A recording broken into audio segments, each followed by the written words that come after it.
इन दरबार लगाने वाले बाबाओं ने सनातन का जितना सत्यानाश किया है, जितना सत्यानाश किया है, अंग्रेज जो चाहते थे उनकी मदद ही ये करते जा रहे हैं। सनातन की वास्तविक संस्कृति को नष्ट करते जा रहे हैं, उन ऊर्जाओं को समाप्त करते जा रहे हैं। आज बच्चों ने धर्म को, राम को खिलवाड़ बना के रखा है। आज बच्चे दरबार का खेल खेल रहे हैं। बोला राम! आज ही लग गई खरीदी शीशे तेरे और हाथ में कड़ा भी तेरे। आ जाए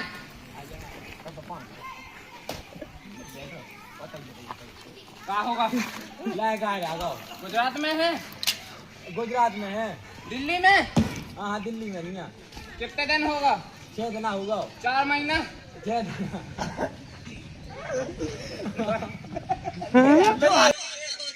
खेल रहे हैं आज के बच्चे, खेल रहे हैं आज के बच्चे इस दरबार लगाने वाली क्रियाओं से।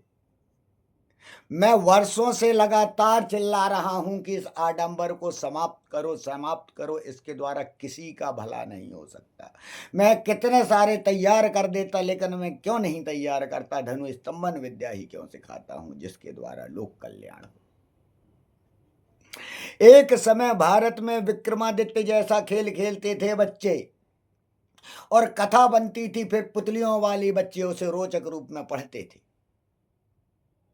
कि किस प्रकार से पुतली आती है और किस प्रकार से राजा विक्रमादित्य को रोकती है।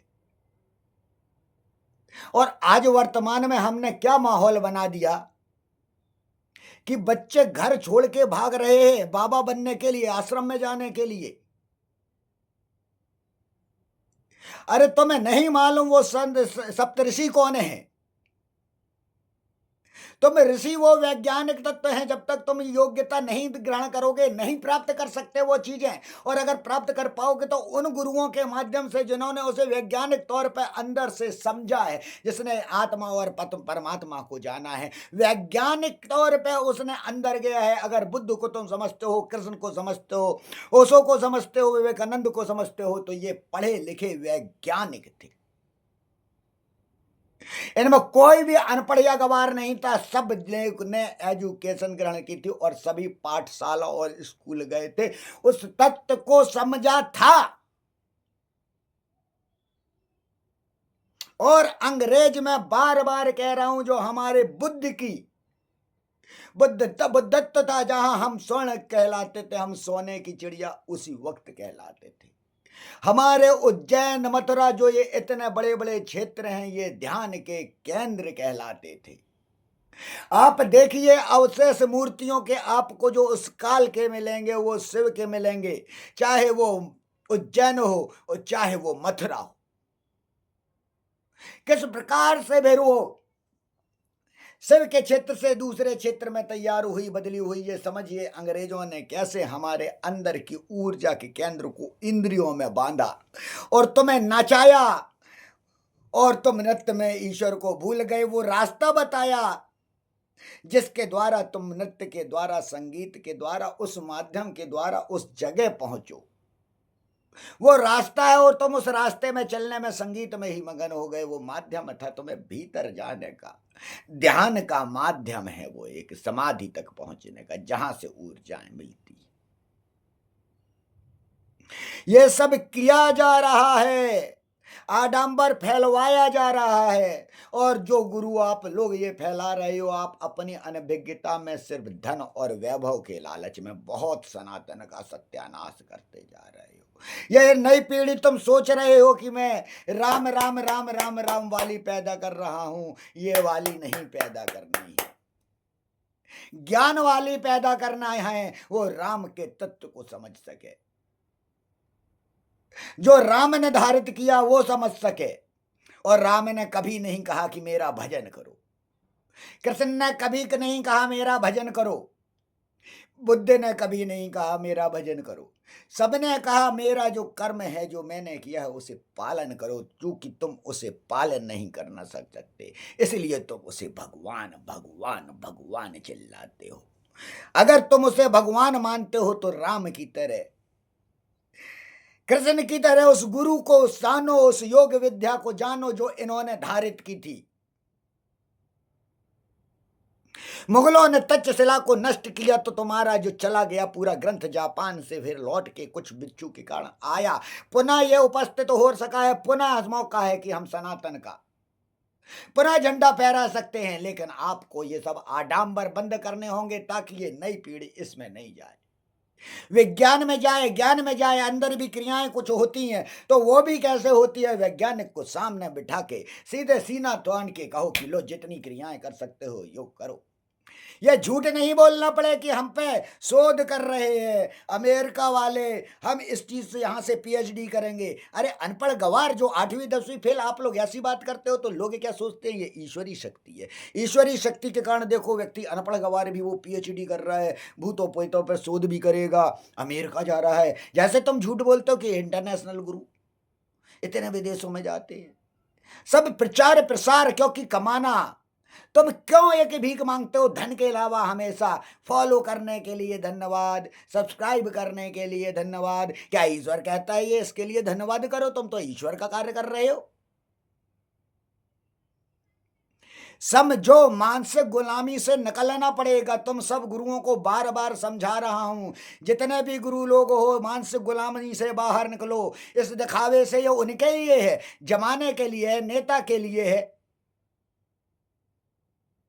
जो अपना कार्य कर रहे हो उनके लिए। आप साधु हो, संत हो, महात्मा हो, सनातन का दामोदर आपके कंधे में मुख्य है। अगर इस प्रकृति में कुछ सनातन की हानि हो रही है तो इसके लिए जनता को नहीं जगाने की आवश्यकता। क्यों धारण किए हैं ये वे वस्त्र? क्यों बने साधु, क्यों बने सन्यासी, क्यों बने संत बने, क्यों महात्मा बने? क्या लोगों को सिर्फ ज्ञान देने के लिए या उसे धारित करके कूदने के लिए कि ऐसी तैसी आडंबर की? कौन कहता है सनातन खतरे में है? जो खतरे में कहेगा वो खतरे में आ जाएगा, क्योंकि सनातन शरीर नहीं वो आत्मा है, उसे क्या खतरे में डालेगा? और साधु संत महात्मा को इस शरीर से क्या प्रेम, उस आत्मा से प्रेम होना चाहिए जिसे मैं कहता हूं वही आत्मा ही तो परमात्मा है। जैसे तुम योग ध्यान के द्वारा समाधि में प्राप्त करोगे और यहीं बैठ के प्राप्त करोगे, सेंटर में बैठ के प्राप्त करोगे, बस वही मार्ग तक तो मैं पहुंचना चाहता हूं। मैं सभी साधु संत महात्माओं को उसी युग में ले जाना चाहता हूं जहां हमारा स्वयं की खोज होगी। आपके ध्यान के द्वारा कोई रटा रटाया किसी दूसरे का कहने की आवश्यकता नहीं कि ऐसा होता है वैसा होता है। आपका ज्ञान, आपके चक्षु, आपका माध्यम, आपकी काली, आपकी लक्ष्मी, आपकी दुर्गा, आपका शिव, आपका हनुमान जो होगा वो आपका होगा। अगर आत्मा आपकी है तो परमात्मा भी आपका होगा। सबके लिए ज्ञान, जो चक्षु अंदर की आंखें खोलने की आवश्यकता होती है। जैसे तुम कहते हो शक्तिपात, उस शक्तिपात की जो बीज की ऊर्जा स्फुटित करनी होती है, बस वो बीज को, जिसको 9 महीने अगर लगते हैं बीज को उगने के लिए, तो उसे सेकंड और मिनटों में वही बस ऊर्जा होती है, वही वो ताप होता है, वही वो शक्तिपात होता है जो बीज को अंकुरित क्षण में कर देता है। फिर तो तेरा पौधा अपने आप तैयार हो जाएगा और एक दिन वृक्ष बनकर समाज को फल देने लायक हो जाएगा। वो फल जो मीठा हो, स्वादिष्ट हो और लाभदायक हो। क्योंकि ध्यान रखना, पौधे तो अनेकों होते हैं, लेकिन बबूल के वृक्ष से तुम क्या प्राप्त कर सकते हो? अगर बनना ही है तो बनो तुम बरगद के वृक्ष की तरह, पीपल के वृक्ष की तरह, जिसमें औषधियों का भंडार है, जिसमें परमात्मा का भंडार है, लेकिन उसमें भी तुम्हें गंधारी की तरह आंखें पट्टी बांधी कि वहां ईश्वर का वास है, वहां भूत का वास है, वहां प्रेत का वास है, ताकि तुम उस औषधियों को नहीं ग्रहण कर सको। क्योंकि जहां तुम कहते हो इन भूतों प्रेतों का वास है, वहां वास्तव में ईश्वर का वास है। और पीपल और बरगद पृथ्वी में साक्षात देव स्वरूप है। उनकी जड़ से लेके, उनका पानी से लेके, उनकी पत्ती से लेके, उनकी छाल से लेके प्रत्येक प्राणी के लिए जो उस भूलोक में उपस्थित है, सबके लिए अमृत के समान है।